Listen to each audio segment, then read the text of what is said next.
Well, hello again. I'm sorry. I apologize. I'm using this new multi-streaming service, which is going to let me save stuff in YouTube as well, so I don't have to download it from Facebook and then put it over in YouTube. I can just have it in both places. So, welcome again to the Cramped Kitchen here in the suite.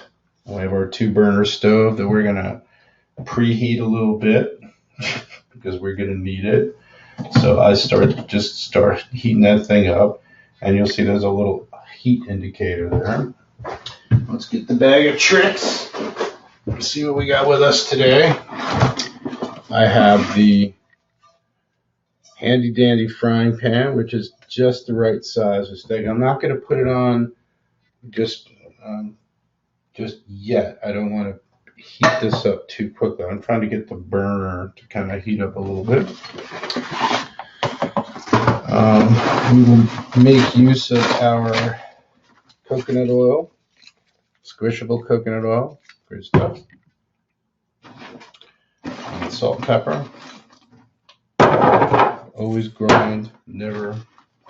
I think we're gonna go with a little hot sauce, and I have soy sauce, but I'm gonna use the soy sauce after. The soy sauce and hot sauce are for after. I'm not gonna put soy sauce on my steak because it's just gonna bounce off the steak. It's not gonna get in there where we want it. So let's go. Let's meet the meat. Tonight's repast will be a porterhouse steak, weighing in at a embarrassing 20 ounces. But I got one that fit in the pan, and then with it we have our tasty sugar snap peas, which are, I guess, you eat the whole thing, which is pretty cool. So we'll cook those too. So I'm not going to talk about politics today. So if you were expecting me to do that, I've already talked enough about politics in the last hour to last me the rest of my life. And I'm not falling for that old trick. We got our utensils, handy dandy, all-purpose silicone tip tongs. We have the cutting board. I don't think we're going to need that tonight, but we will need it tomorrow, so we'll take it out. Not making rice, not making noodles, but I do have my Farberware herring knife, which is pretty sharp enough. And I think that's all we need.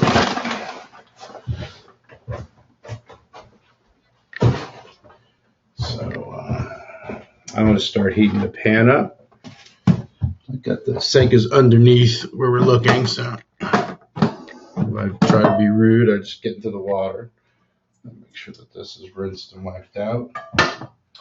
And then we'll just let that sucker get nice and hot. Now that I have the right camera, I can actually move it. This is cool. Watch this. You'll love this.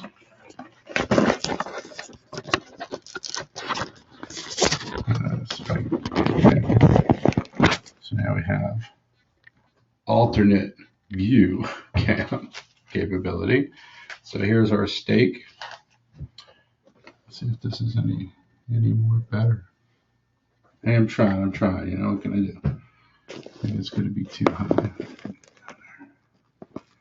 There we go. That's what we want, right? Sort of. This place is so small. It's cramped. It's cramped. I'll tell you, it's cramped. All right, there we go. Okay, now you can see my actual face. So here's our steak. We start by just removing the plastic. Get this out of the way, but we don't want to lose that. Grab it from the center of the plastic so we don't touch the nastiness, or we minimize the nastiness. And then under here, stuff out of the way. And then I'm going to do the salting and peppering right here. in this handy dandy disposable salting and peppering tray.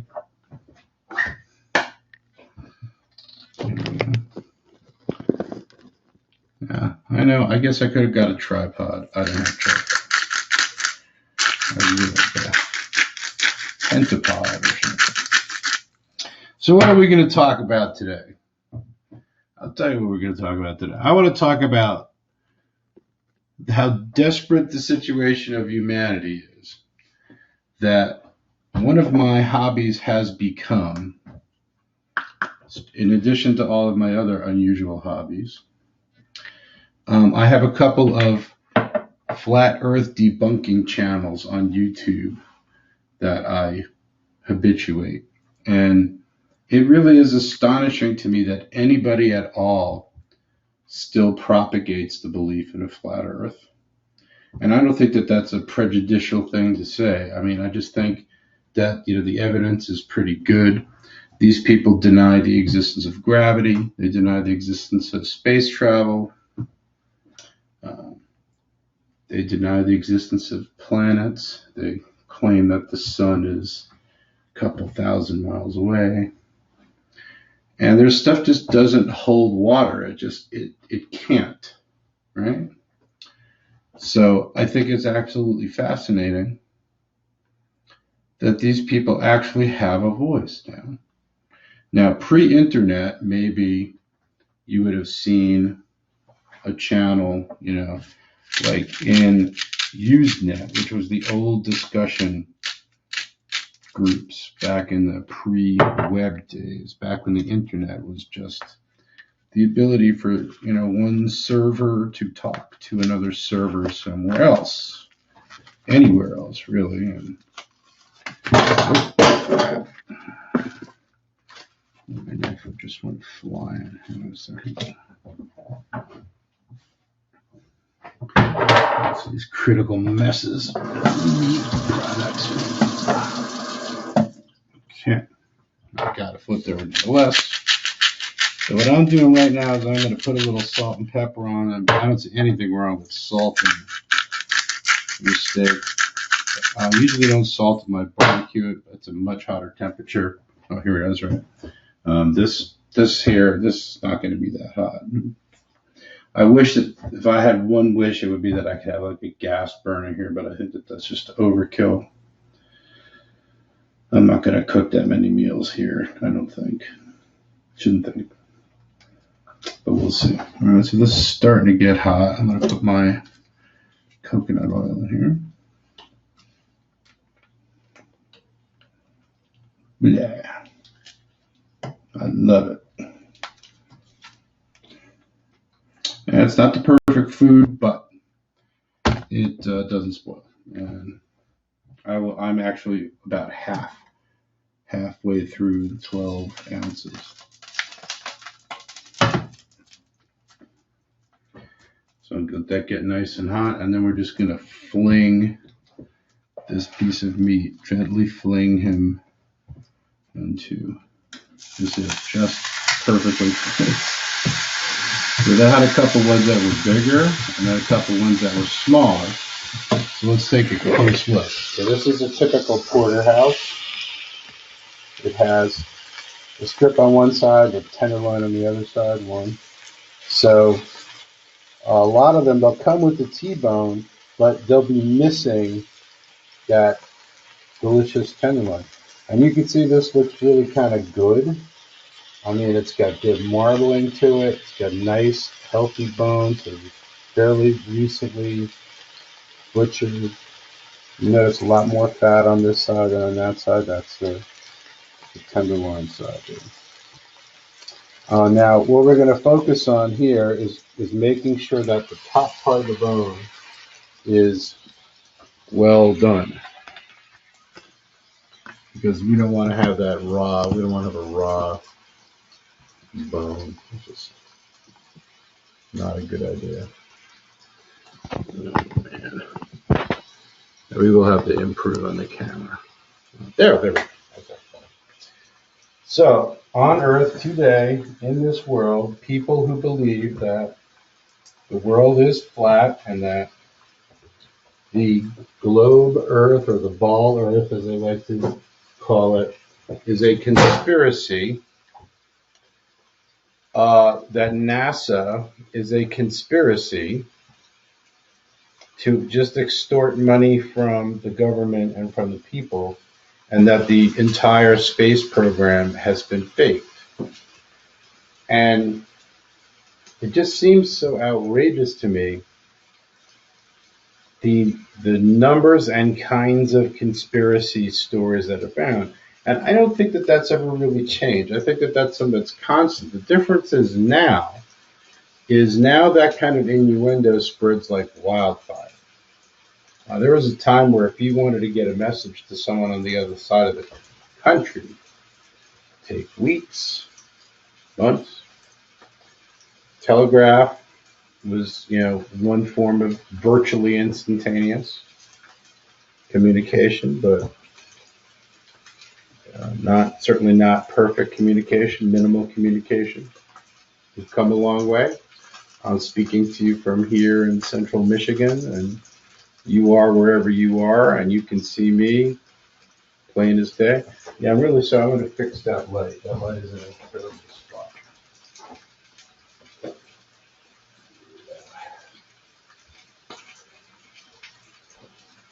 That's all the comforts at home. That's still not very good.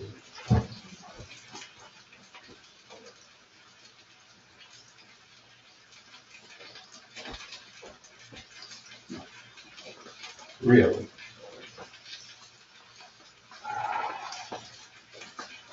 See what I do for my media fans.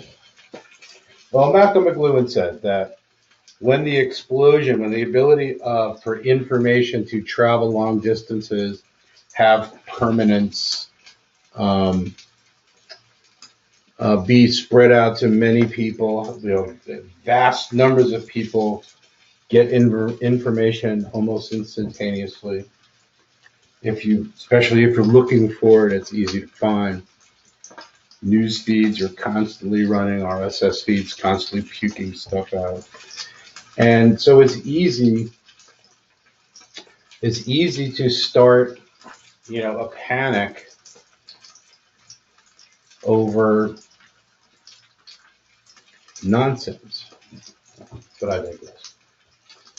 So we have this ability to penetrate, and the downside is that in a free society, the ability to put your voice out there, as I am trying to do, is really not guaranteed the way we think it is. For example, Facebook and YouTube, they're under no obligation to me.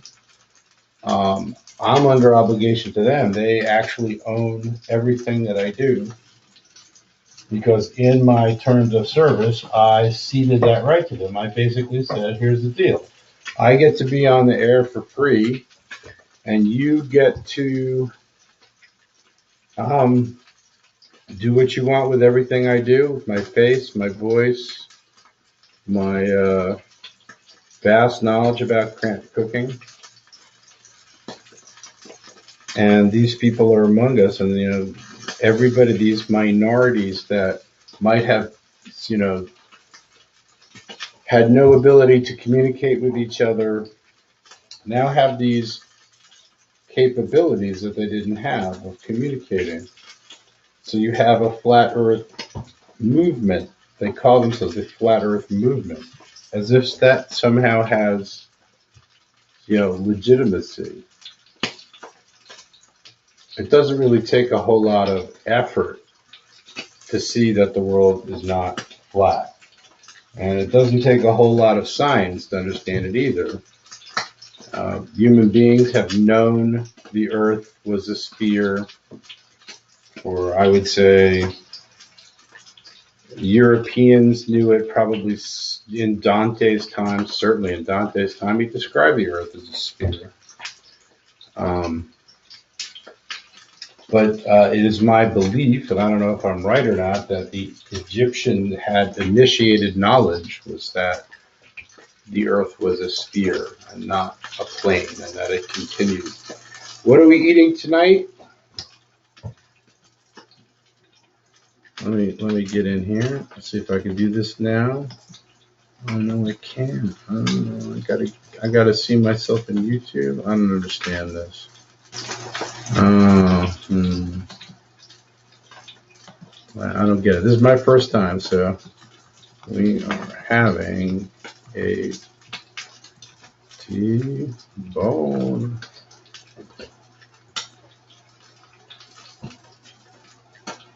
All right, now I think this is ready to flip. So we're gonna gingerly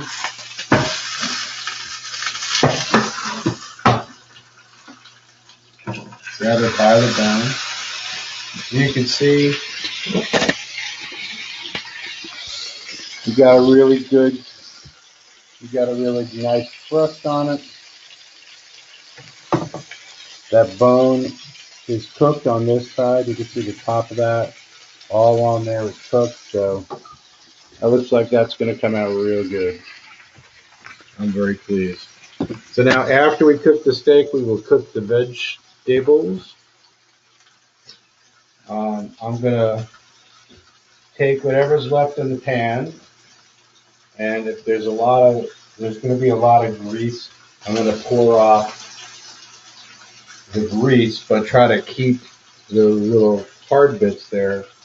Put a little bit of water in there, and then put the vegetables in there with a little bit of soy sauce and a little bit of hot sauce. So hopefully we will retain all of the tasty flavors.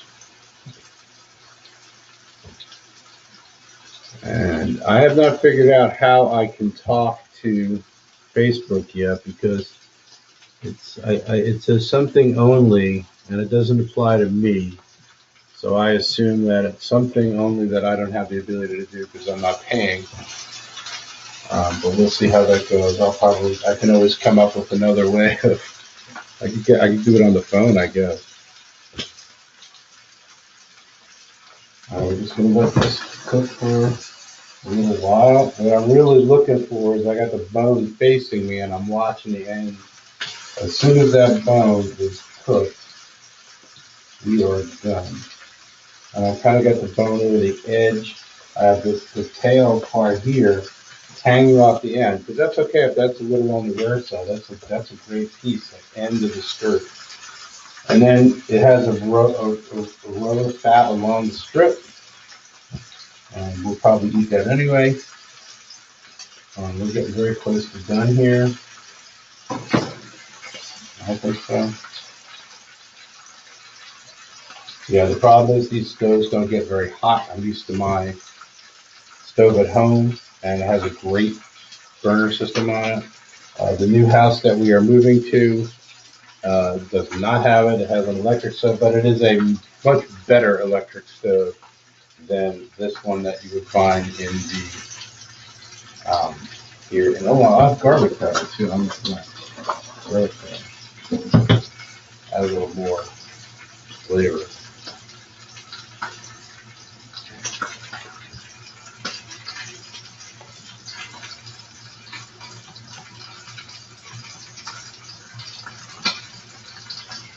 Yeah, I was gonna say, I would, if you don't have fish sauce, you can use a little bit of soy sauce. It's not the same thing, but it has umami in it.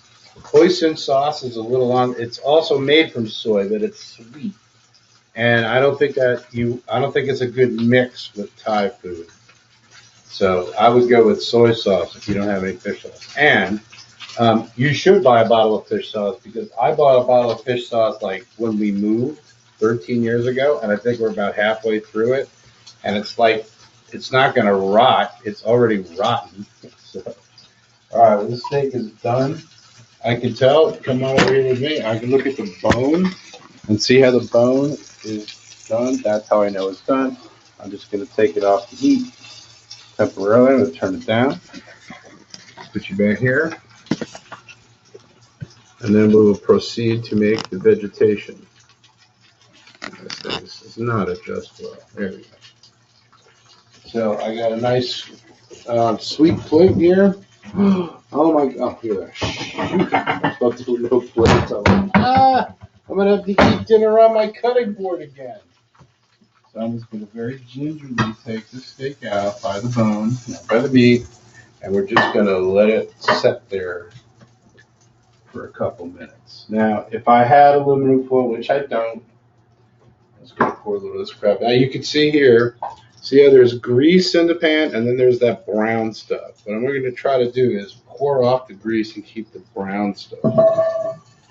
And I just use the tip of my tongs.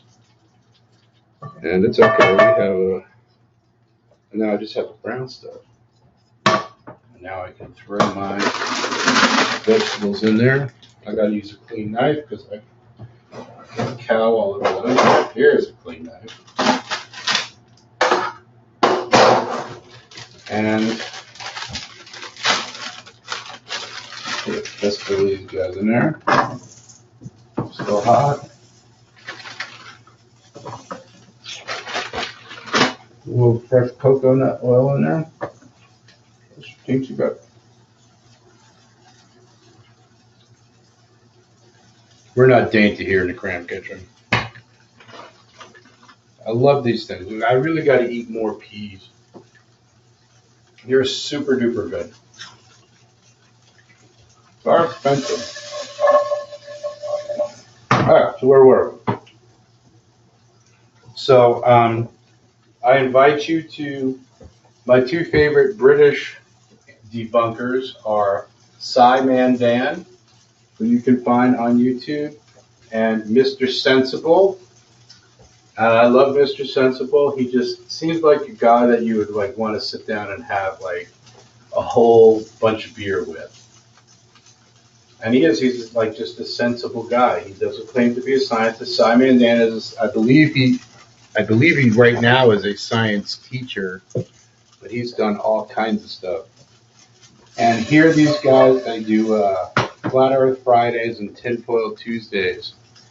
And see what people are saying out there in the world. It'll be very interesting, very edifying for you. But there's a few like really serious problems with the Flat Earth model that really they can't solve. For example, the phases of the moon. If the moon and the sun are very close, then how do you explain the phases of the moon? Or better yet, the Earth is flat and the moon and sun are rotating around the Earth. How do you explain day and night? When the sun goes down, where does it go? It certainly doesn't go directly overhead, because we know that the Earth basically tilts back and forth, I mean relative to the sun every year. That's how that seasons. And we know that we can have lunar eclipses, right? A lunar eclipse, unusually named, is really an Earth eclipse. It's the Earth cutting off the light to the moon from the sun. So it's technically an Earth eclipse. What we call a solar eclipse is really a lunar eclipse. It's the moon blocking, the moon is eclipsing the sun. And that's it. We call that, for some reason, a solar eclipse. Very strange. Never could figure that out. All right.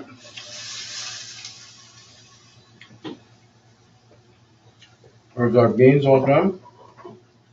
Here's our meat nice and juicy. I'm just going to pour this crap right on top. We're not proud of the Kramped kitchen. I got to see about, I am going to wash this knife because I can tell you, I am not going to find a knife in here that is going to be all that enjoyable to cut my steak with. Please forgive my barbarity. Hey, what's up, Bear? Let's have a little bit. I will condescend to use a fork. That's not a bad fork. I always like to eat the tail first.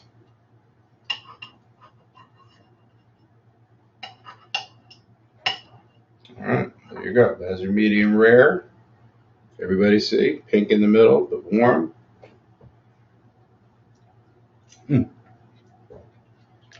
Outstanding. I'll tell you, man, it's pretty good to go out and get yourself a steak. But you can go to the store and pick your steak and cook it and then go to bed. It actually makes it more like living in a studio apartment, just a lot, than in a hotel suite. So here's how things are going to go for me in case anybody cares. I'm here this week. Next week is Yom Kippur, so I'm home in Pittsburgh. Then I'll have 2 more weeks back here in Michigan, and then I will be back on the mystery train. Thursday, I will probably talk with my operations people and see what kind of positions are available and where I might end up. Could be anywhere. Could be, so what's it likely? What would be really cool? Denver would be cool, but only for the right client. And I'm not sure about Denver in the winter. So I'm thinking something in Florida, maybe?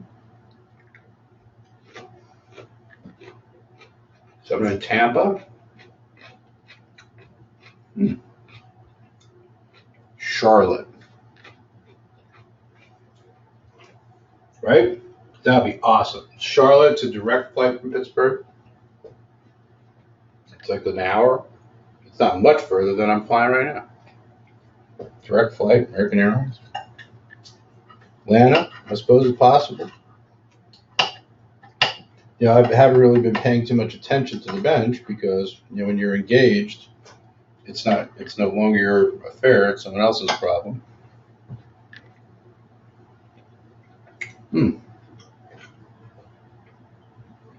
Austin, yeah. Well, here's the problem with Austin. Austin is in Texas. And if you want to get anywhere in Texas except Dallas and Houston from Pittsburgh, you're boned. And I am not going to go through what I went through of changing plan. I'm just never doing that. I'm just saying, as a statement of fact, that I am never doing that again because if I can help it, it's a nightmare. It's a nightmare all around. Dallas is probably the most crowded airport with the most delays. And here's the good news. They have a great club in Dallas, and they have an Omega watch display at the duty free. So I just go over there. I'm going to sashay over to the case. I'll look on. And then inevitably, the 4'9" Filipino woman in a brown dress and ruffled shirt with little gold sparkles on it starts walking over to me, and I'm like, oh, here we go. And I'm like, just looking. And she's like, okay, take your time. Every week we had the same conversation. But even if I were to buy an Omega, which I maybe someday, if my luck gets any better, I will. But I wouldn't buy it at the airport. It's like such an impetuous thing. It's like, yeah, here's my card, $10,500, no problem. Not too many people can do that. I mean, I do pretty well. I can't do that. I mean, I could once. Hey, Velda, good to see you. Hey, JB, what's up, brother? Yeah, so I could buy a watch in the airport once, and then when the word got back to the chief financial officer, I could tell you the shit would be hitting the fan pretty hard. So all right, so I'm going to take a piece out of the fillet side over here. Let's make sure that is also delicious. Ah, shit. Really good. I love me a strip steak. But I'll tell you, man, this filet side is pretty good. And the trick is you want to kind of cook it away from the filet side. Let that be a little less well done. Mm. So what else are we going to do? Oh, yeah, well, many of you have already asked about the abortive attempt at doing a Kickstarter. I made a mistake. And the mistake that I made is that I didn't understand something that I should have, which is that when you create rewards and people buy them, that you can't change them even if you're still obligated. The watches are going to happen.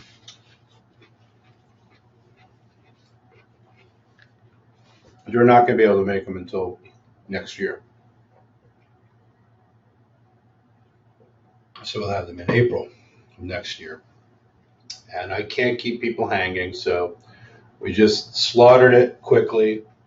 Probably, I will say mid-November, I'll try again and maybe do another Kickstarter, but let that be a lesson to you.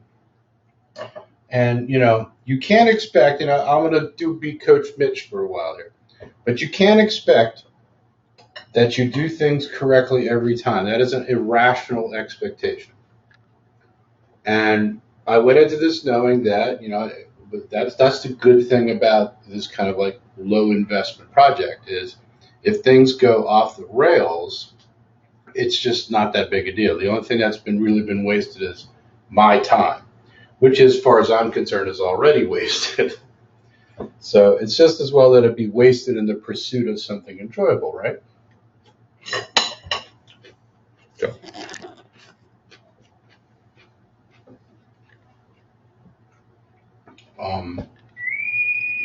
Austin is a great city. I didn't really get a chance to spend a lot of time with it, and I don't think there's direct flights to Austin. And if that's the case, that would just really suck wind.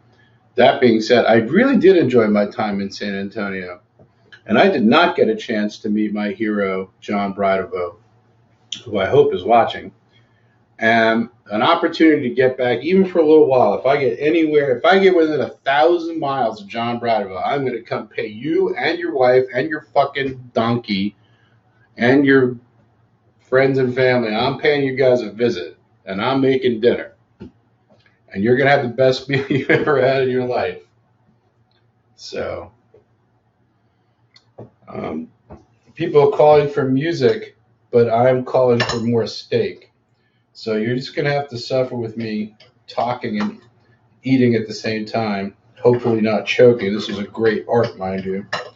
If you notice any protracted periods of silence, that is because I'm chewing and swallowing. Delectable. New York. Now that's an interesting destination. I know we're doing some work in New York. That's an interesting destination.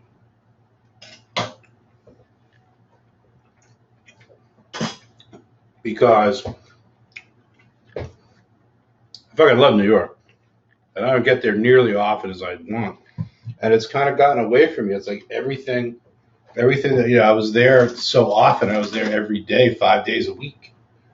And, you got your finger on the pulse of things. You watch things happen. You watch things come and go, and you watch the ebb and flow.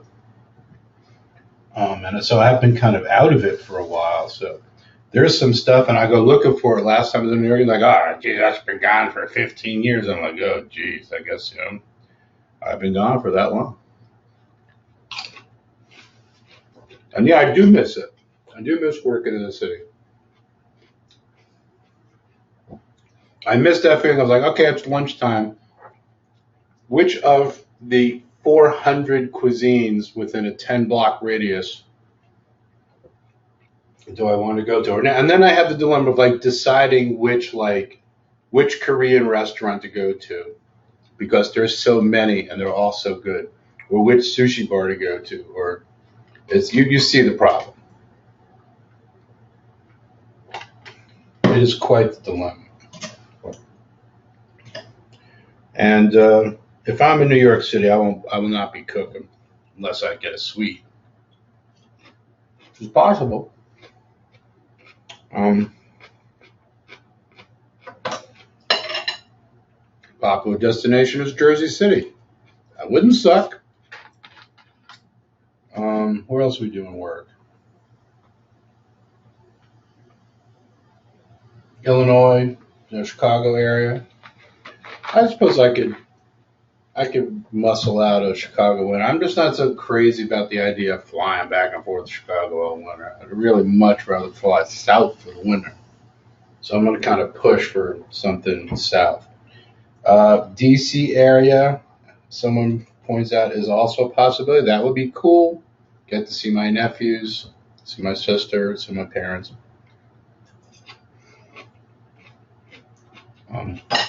That would be cool. Terry has never been to NYC. That is a crying shame. Because I'll tell you that there were sometimes I went to New York City twice a day. So, what do you think of that? And, all right, I'm going to let you guys go. Actually, no, we got 9 people. I'm going to keep going. We were talking about, oh, yes, flat earthers. So, I think I'm going to stick with my Kramped Cuisine.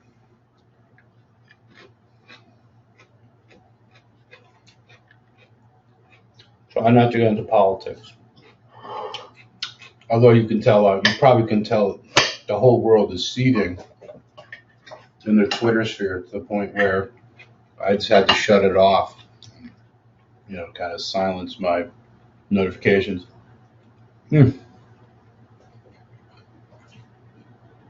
Just try to enjoy the rest of today. And it was kind of a weird day. I don't want to give away too much information, but I found out today, probably won't be renewed. That's why we've been talking about future destinations and that's okay because I did the gig. I signed up for it, 3.5 months, boom, I did it. It's over in 3 weeks, and I got to get another gig. So Thursday, I will find out what my options are. I may be given a choice. Usually what will happen is you will make a choice and then you'll be presented to the client. And then the client may or may not elect to interview you or have you be interviewed. And that's a really tough skill for me, are these like drive-by phone interviews. It's just not where I'm at my best. Now you could say, well, it's because I'm full of BS, and that's what it's all about. Or you could say, that's just not my wheelhouse. I'm not the guy who's going to like rattle off what's in the book. I'm going to talk to you about what works. I'm going to talk to you about how I learn about systems, how I learn about people, how I learn about why people's motivations, and try to talk to them about what they can do to make their own work life better. I mean, it's possible. You can make it better. You may not be able to make it perfect. And 3 months, that may seem like a lot of time, but it really isn't. It's a third of a baby. It's a season. And sometimes it takes a good 6, 9 months or a year before things really start changing. It's very tough to see. You will see dramatic change, but you won't see the kind of change you want to see. The people I've been working for are so intelligent and so motivated, and I'm going to try to see what I could do to help them while I'm still here. So I basically said to them, okay, I'm yours for the rest of the month, whatever you guys want to do. And I was very pleased that they really like my workshops, and they want me to give the whole, re-give all the workshops to all the people who have joined since I did the first round of workshops. I'm like, wheelhouse. I love doing that stuff. I love teaching people how to self-organize, teaching people how to think about problems differently, and teaching people how, even though I'm not the best coper in the world, I seem to be adept at teaching other people how to cope. How's that for irony? And this was a good client. They were very receptive, very friendly, a little different than what I'm used to from a business place, the business sector. But hey, it is what it is. I learned a lot. And I'm not done. I still have this week and 3 more weeks to go, and I intend on making the best of it. And we'll see. We'll see where we end up. I mean, could be anywhere. That's kind of like, it's a tough life being a consultant and having to go out and involuntarily visit the not so exciting parts of the world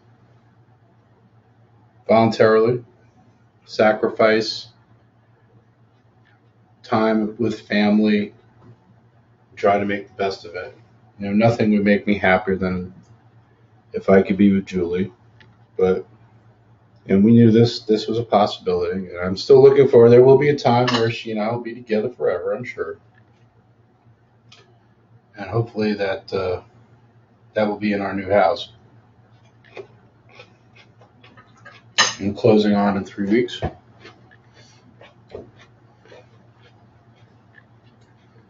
I love training too. The problem is training is very, very, very competitive in my business. Everybody wants to train. You want to know why? Training is low commitment. When you come in and you train, even if you're doing a 2 or a 4-day or a 5-day training, which I don't really do, but I do 2-day trainings. When you come and train those people, your obligation is for 16 hours.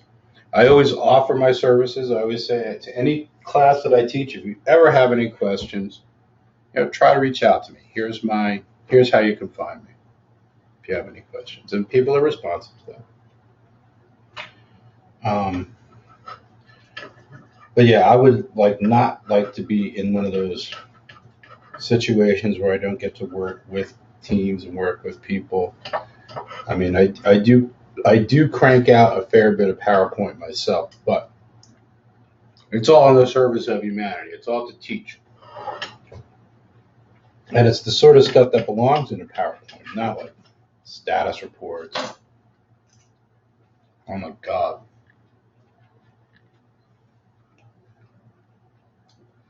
I wish I could get them to just take an accounting of the time that they spend giving status reports. It's really remarkable how much time they spend doing that.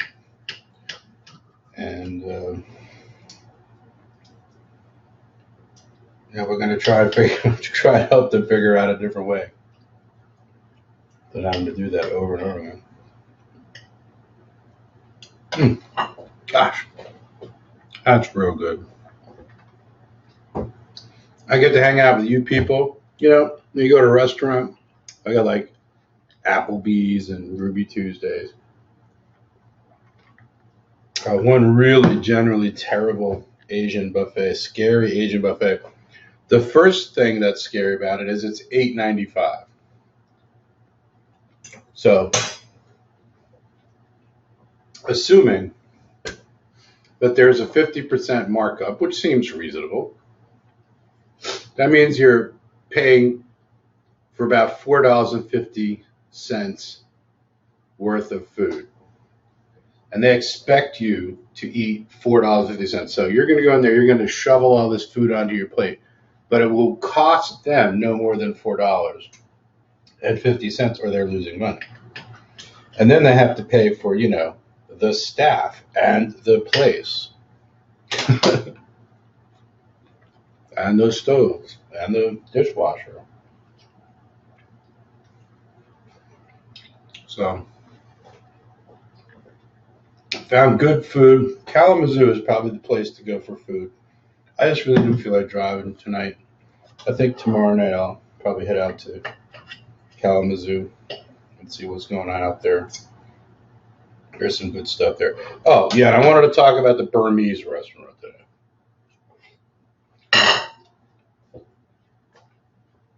Oh, Terry said, what do? I am a consultant. I do coaching and organizational consulting. My expertise is software development and deployment operations. So, turns out there's a Burmese restaurant. And I'm like excited because there was a Burmese restaurant a few doors down from McSorley's Old Ale House in New York City on 6th Street, right? 6th Street. And it closed. So there's no more Burmese food. And I was very excited when I found this one because I was like, awesome, get to try some Burmese food. So I went to the Burmese restaurant. Things started going badly immediately because I pulled in and there was like one car in the parking lot. And it was like high noon, butt crack at noon. And that's not a good sign. You want to be in a restaurant where there's people eating. So, first sign. Second sign, walk into the restaurant, no people. Well, obviously, it follows, but I don't know if people walk there. I mean, it's not that far down. That's not inconceivable that people could walk there. But it was just this one lady, and she gave me the menu, and the menu was okay. I thought it was kind of limited, and I guess it was a lunch menu. They opened for lunch, and then they reopened for dinner. So my guess is they're just squeezing. They make their big money at dinner. So I got chicken curry and corn fritter. I asked for a corn fritter. She bought me 4 corn fritters. Naturally, I ate them. But they were okay. They were corn fritters, nothing special. Dipping sauce out of a jar. The chicken curry, it was like one chicken tenderloin worth of meat cut up and like 1.5 potatoes worth of potato in this absolutely tasteless. I mean, it even taste of curry, it vaguely taste of turmeric. Far from what I remember Burmese curry being is rich, tasty, spicy curries. And then there was I don't know, I don't want to sound like a bigot, but it was hardcore, real serious like Christian music, like I don't even know Christian pop, I guess, would be the best thing. And I'm not against Christianity. If you want to believe that, you're entitled. And I'm not against pop. If you think that you need someone else to pick what's popular for you, you're entitled. But it just made a bad situation for us. So that was not a good day today from a cuisine standpoint. So I kind of wrecked it. And then, I ate it and I really wasn't feeling well like for the rest of the afternoon. I really wasn't like digesting. I'm feeling better now, but I was hurting there for a while. So we won't be going back to the Burmese restaurant. I consider that a high crime.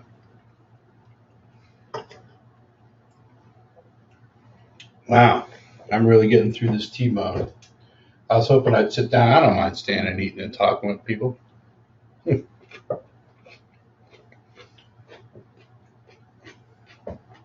So, there's this little casino, Indian casino called, at the brochure, called Firekeepers. Not too far. And they have really, really cheap poker. So I'm seriously considering going, not this time, but seriously thinking of going when I come back and go play in the $40 poker tournament. Because that's pretty cheap. You go out to Vegas, you're going 60 minimum. And that's going to be like Wednesday at 2 p.m. I think on a weeknight even, you're into $120, $150. At least in any place that I'd be seeing it. So it's kind of cool. We'll check that out. Maybe we'll do the restaurant there tomorrow. Unfortunately, I wouldn't be able to live stream from there, but that's all right. Yeah, so we talked about a lot of stuff tonight. All right. Terry says, OMG. I can't imagine what that was from.